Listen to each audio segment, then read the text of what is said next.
Hi guys, it's very nice to see you again. It's been a long time. I'm back with a pregnancy update. Unfortunately, I've been so busy. I didn't have any more time to make any more videos, but I would like to give you an update on my pregnancy. So, I'm nearly 37 weeks. That's going to be tomorrow.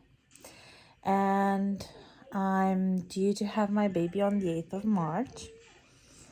I'm a bit, tired and all that. My blood tests around Christmas time showed that I have gestational diabetes, which I've been managing with diet and also taking my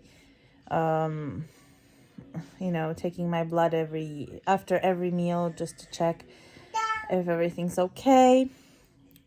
In my experience, what I've noticed is that not what I eat, but how much I sleep influences a lot the amount of glucose in my blood. So I'm trying to sleep better, but children don't always sleep at night, and it's not possible to sleep when you want to sleep and the children don't want to sleep. You have to take care of them. We obviously are managing together, but it's two of us and two children, so we're dealing with it as we can. You might see behind me the baby's bed. That's because I moved it in the living room. I thought if the children are gonna be sleepless at night as they are at this moment, I might decide in the first weeks until I adapt to the baby's schedule to just sleep here with the baby.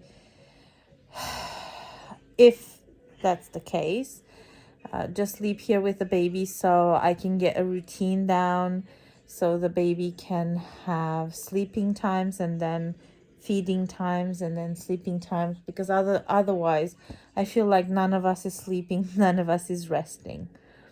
My blood pressure was okay this pregnancy. I have a history of high blood pressure in my previous pregnancies. Well, it's not due to pregnancy, but it's because I've had, since I was 24, I've been having some high blood pressure issues. My blood pressure was perfectly fine after I had my second baby. And during this pregnancy, my blood pressure was perfect until about 32 weeks. And then it started going high. So I'm being checked really regularly by doctors, by midwife, and I have to take my own blood pressure as well, just to make sure I'm not gonna have preeclampsia. Actually, I've been told I should have been taking aspirin this pregnancy, even if I didn't have high blood pressure, because that would have helped or avoided me getting, preeclampsia. But I wasn't advised to do so, and I didn't. As I said, the blood pressure was fine until 32 weeks. So basically, I'm due to have a C-section on the 8th of March, but there are very big chances I might go into labor earlier, which means I might go to the emergency room and have the C-section as an emergency at the moment when I go into labor. The C-section is required because of multiple reasons. I will not go into details with all that because this is going to be our last baby. There are a lot of things involved as well. But I just wanted to update. So we're ready for the baby. The hospital bag is ready. The children are ready. We talk to them. We tell them about what's going to happen. We tell them that there will be a moment when mommy will have to go to the hospital to get the baby out, and that they will have to be with daddy for 3-4 days, depending on how long it will take for mommy to be able to come back home. And they're mentally prepared, I guess, but I keep reminding them. Every time I go to the hospital for a checkup, my daughter asks me, are we going to take baby out today? And I tell her, not this time, not yet, it's too early. The hospital advised, because of gestational diabetes, that starting 37 weeks, you can start to express milk and freeze it so you can have it when you go to the hospital to have the baby, because they said babies that come from mummies with gestational diabetes have a very low glucose level when they're born. And the first thing they would want to give the baby is your milk. But if you have a cesarean, for example, and you have a general anesthesia, sometimes you don't wake up straight away, or you can't breastfeed straight away. And in those cases, they just recommend that you have the milk with you, and the nurses can actually give the milk to the baby to help with the glucose level.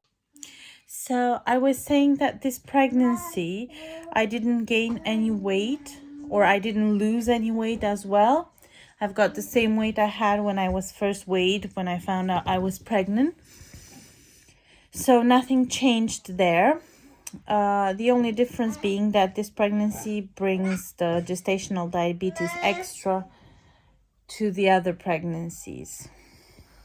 What does that mean is when you get that blood test about 28 to 30 weeks with your glucose tolerance, you have a fasting blood test where my glucose was fine. So I didn't eat anything in the evening. I didn't eat anything in the morning. And the glucose levels were okay. Yeah, mommy. But then I was given a certain amount of glucose to drink. And then after 2 hours, the blood test was done again. And that blood test turned out to be higher than the indicated maximum allowed. So that meant that my body didn't produce enough, or didn't tolerate well enough the glucose that I drank. So what they said was the value wasn't high enough for them to give me insulin, but it was manageable with a diet. A diet doesn't mean what you would usually think, things that would be unhealthy. It means everything that has a high level of glucose you can have in very small amounts, or not at all if possible. You would have to reduce bread, which was not a problem for me because I wouldn't eat bread every day. I would eat bread, I don't know, once in a while when I feel like I want to have a sandwich, but that's not something that I would do often. Fruit, you could have a small apple, you could have, a small banana, but then if you have a small banana, that would increase your glucose levels, and if you see that it goes too high, then you shouldn't have bananas at all. Cheese, milk products like dairy products, those can increase your glucose, and lots of things. And they said this is different with every person. The body reacts differently. What increases your glucose levels might not increase someone else's. So you have to test and see. Eat a bit of something and see after an hour after you ate, take your glucose levels and see how your glucose looks. And if it doesn't increase with that, it means that that's okay to have. And I've noticed that lots of things that would usually not be recommended to people with diabetes don't increase my glucose levels. But also that if there's something that does increase it, if you have green things, like I tend to cook broccoli or green beans or salads or spinach. If you have a meal where you have green things as well, they tend to not increase your glucose level. Well, when you eat something by itself, like if you just eat one banana, right? That one banana can increase your glucose a lot. But if you've had a meal where you ate a little bit of things that, you know, help you with diabetes, and then have that banana that you crave, let's say, that wouldn't increase as much as if you just have that banana. Also, water is very important. I tend to drink 1.5 liters of water a day, maybe 2. And I've noticed that if I drink lots of water with my meals, that helps as well.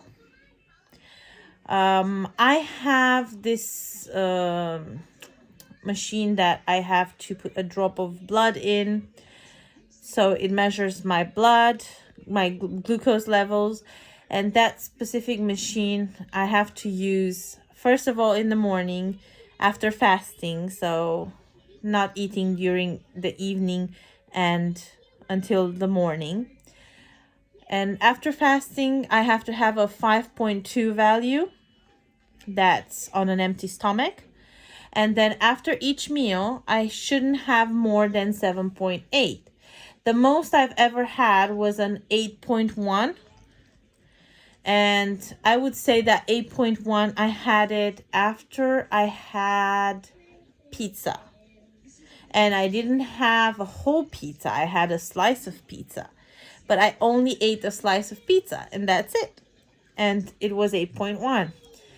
So I tested this theory where I actually had a pizza that we made, and I put some of the green stuff on. And I noticed that the glucose doesn't go up that high if you have green things as well with your pizza. I know some people might not like it, but I didn't have anything against that combination, and that worked fine for me. And so I'm hoping this baby's gonna be, you know, in normal range and everything's gonna be okay, because on scans, she shows up to be perfect. She's at the moment 3 kilos, right? That's more than Mati had, but he was a premature baby. And that's less than Sophie had, but she was born 40 weeks and 6 days. So Sophie was born 40 weeks and 6 days. And she was 4 kilos 300 and 55 centimeters. She had a huge head. I remember because even the pediatrician said that the dimension of her head, it was 36 centimeters. It was measured at the time. The 36 centimeters her head had were the dimensions of maybe a month-old baby. So she had a very big head. She was a big baby. She was looking like a month-old baby when she was born. On the other hand, Mati was a premature baby. On the opposite side, he wasn't too small. He was 2 kilos 730. And he was about 45 centimeters. So he looked so tiny compared to how I remembered Sophie being. So we'll see how this baby's gonna be. If she's gonna be like a regular size baby, or if she's gonna be a bigger size baby. But they keep following her growth rate through scans, because babies of mothers with gestational diabetes tend to be bigger than other babies. So they grow more because they get more sugar. And they said that gestational diabetes is not due to something that you ate or you did wrong during pregnancy. It's because the placenta takes a lot of insulin, a lot of effort on your pancreas, that the pancreas ends up not being able to process everything right. So it will need a little bit of help. You can diet, like in my case, or if there's a higher problem, I know cases where they had to get insulin during their pregnancies. Thank God I don't have to. But it seems to be very manageable with what I'm eating, and mainly I get a high value now and then, but 90% of my values are within range, so they're fine. So what they did recommend was that you go to the hospital with your hospital bag. I have to return the glucose equipment that I'm using to check my glucose levels. I have to send them every week my glucose levels for the passing week, and they will check and see what's going on and all that. They'll give me some blood tests before my C-section, so I'll have to take some blood out. They'll have to take some blood and give me some blood tests. And of course, because of the current situation, there's a COVID swab just 2 days before the C-section, so that they know if you have COVID, and they use the proper equipment or protection equipment. They just need to be informed just in case. So they will do the swab in the hospital 2 days before, as well as the blood tests. Most of the times I'm just making sure I leave the house just ready and prepared in case I need to go to the hospital as an emergency, because I leave the food prepared, or at least I plan food for the whole week, so my husband knows if I have to go to the hospital what was planned to be cooked, and everything's prepared just for him to just go ahead and cook it. And then I'm just cleaning the house a lot. Nesting, I'd say. Getting ready. They've weighed me, and I was telling you that my previous pregnancies, I lost 15 kilos in my first pregnancy.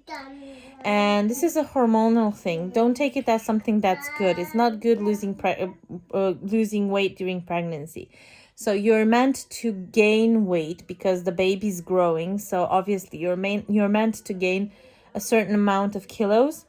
But I lost 15 kilos with Sophie and 7.5 kilos with Mati. And the problem is that when it's hormonal, the moment after I gave birth, like in the first month or 2 months or 3 months, you gain it back, although you don't eat something that you shouldn't be eating or anything. I do remember after having Sophie, I didn't know that breastfeeding, you're not supposed to be dieting. I thought I was eating healthy and that was okay for breastfeeding, but I wasn't eating much of things with fat just because I was trying to lose weight.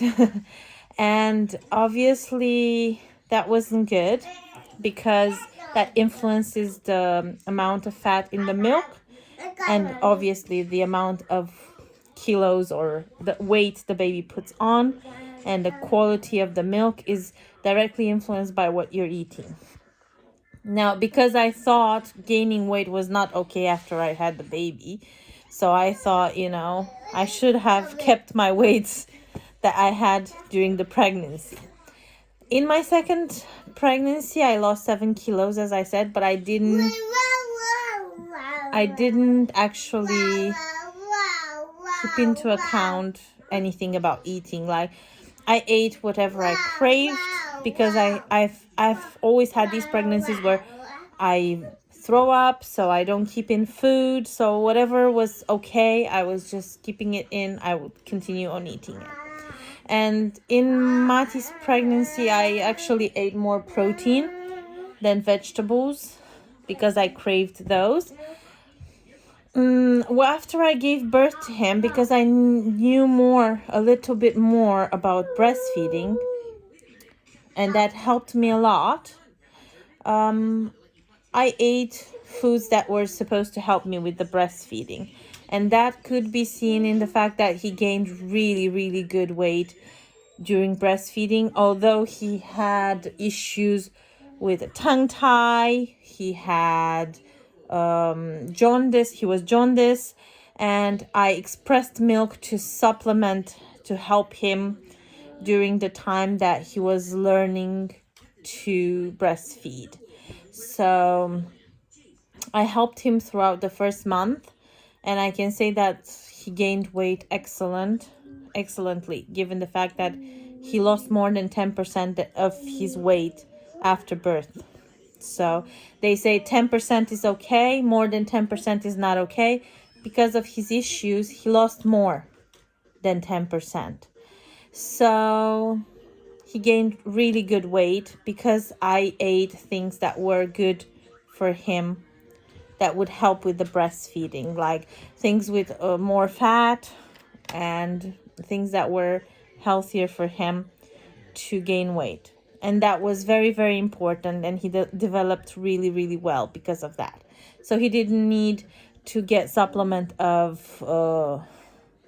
other type of milk but my milk. So I would express and give him with a syringe my milk when I felt like he hadn't had enough or he wasn't doing too well with breastfeeding.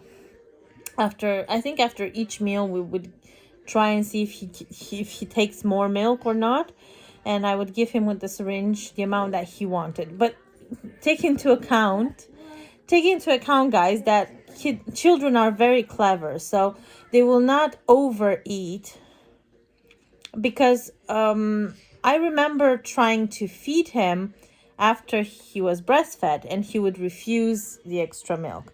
He would only take the extra milk when he felt like he hadn't had enough, but he would have lots of times when he would refuse the extra milk.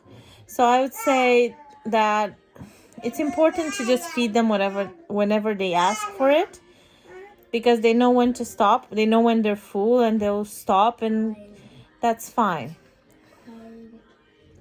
Good. So this time around, I was advised, as I said, to bring some milk. I prepared my hospital bag. I prepared the house, and I keep on preparing it because obviously having kids, they play a lot. They make a mess. You tidy up again. I always want to leave the house clean if I have to go to the hospital. Everything has to be ready. I've been cooking. We bought a slow cooker, so that's helping me cook healthier because the food is cooked slower at a lower temperature, but it's not too low, but it's better than cooking it in the oven because it helps you keep more of the nutrients in the food. So I knew about slow cookers since I had Sophie. I always wanted to get one. It's just I never felt like we were gonna use it much. I always thought, why would I buy the slow cooker just to feed the kids? I learned more about this product, and I started wanting to buy it. I bought it, and we cooked with it, and we loved the food in the slow cooker. And we've been having a lot of fish lately, to be honest, because the kids love fish. And we got a bread maker, and we're making the bread in the house. We make brown bread with seeds, which is awesome. It's healthy. We don't eat a lot of bread anyways, but just in case we do eat, we make sandwiches for the kids. At least they get some more out of the bread. And so I've got everything set up. Like, my husband knows exactly what the kids eat, what to feed them, and I've got no worries on that part. I'm just worried that they might cry because they want me when it comes to bedtime. But who knows? I mean, kids adapt really quickly. So this was it. I wanted to make a video with an update on my pregnancy to let you know that it's not that we didn't want to make any more films or videos. It's just we've been so busy preparing the house, the garden, everything to be perfect. Not that the baby will come to check the garden. It's just you feel like once the baby comes, there will be no more time for these things. So we've prepared everything, and we keep on preparing things, and we keep on taking care of what we eat and everything, just so that we can